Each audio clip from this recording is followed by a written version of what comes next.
I was watching a video of Simon Sinek recently in which he asked the audience to not think of an elephant. Inevitably, and you may have done this too, you thought of an elephant. And he began speaking about how the human brain does not process no very well. He expanded upon that and said, when you go and tell a downhill skier to not hit the trees, they're going to try to not hit the trees. They may not exactly ski very well, but they didn't hit the trees. When I see this coaching basketball all the time, I've gotten to the point where I'm not saying, don't do this, don't do that, don't hesitate. I look to be a lot more positive in saying, hey, that's a great effort on what you're trying to get at. Here are some things that we'd like to be able to have you do.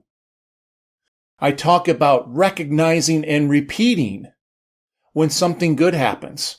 Understand what went well, and then try and find ways to replicate that, to be able to put that into muscle memory.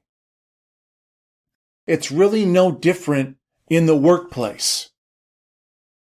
When we tell people to not do this, don't say that, don't act this way, don't file the TPS report in this particular way. We have humans who constantly sit there and think about what they're not supposed to do instead of what they can do. Now, you may think that this is the power of positive thinking, and I suppose to some extent you're right. But what I'm talking about of running positivity, trying to go and recognize the direction forward to move on, instead of constantly trying to avoid the bad things.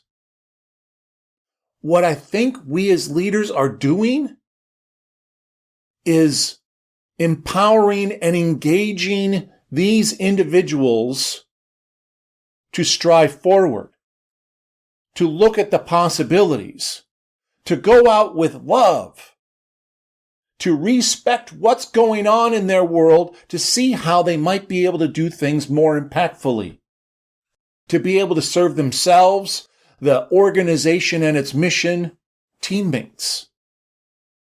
And it's a whole heck of a lot more fun when you're looking to go and strive towards possibilities than trying to protect yourself from the bad things. Now, that power of positive thinking, sometimes we think it doesn't have a lot of guardrails. What I'm talking about here in terms of leadership towards positive and yes, and moving forward, does have guardrails. Let's look at what the mission is and how we want to move forward, and recognizing when those good things are being done. How we look at our processes in a new way and respecting them, knowing that we do need to be able to go and stay within certain parameters to be able to go and protect the people we serve. We can hold people accountable in this positive realm. When employees go and say, hey, I don't want to do this, I don't want to screw this up, we can look to hold them accountable towards the culture of driving forward, of looking at the possibilities, of finding those nuances and mutations that bring that extra 5% that transform individuals and organizations.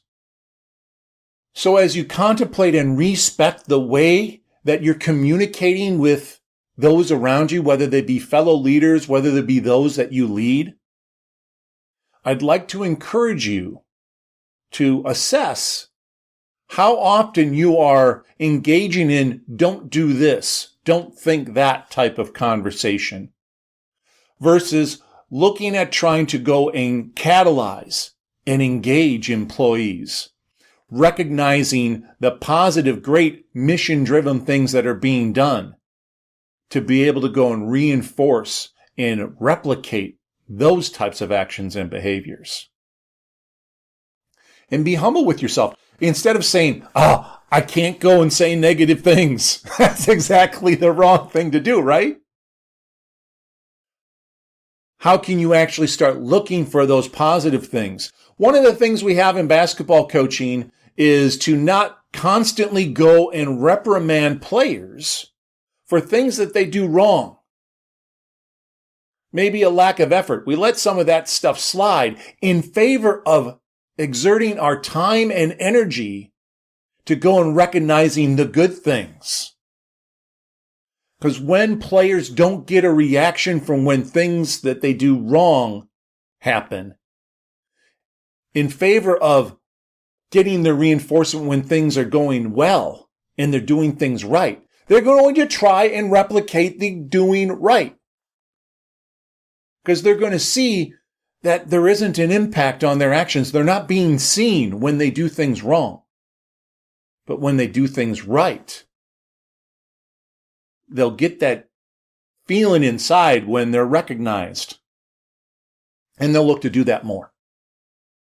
So, if you'd like to chat about this, send me a note. Let's go and have a conversation about how you actually interact on a day-to-day practice-oriented basis. This is a day-to-day, consistent, intentional activity for you. And over time, you'll be able to notice some small changes initially, and then some pretty significant changes within individuals and teams about the way they go about things, because then you can reinforce what you're doing individually to a team aspect, to team meetings. The tenor and path of the conversations will be much different when the collective group is looking towards the possibilities, finding ways to say yes. Until next time, stay strong. Cheers.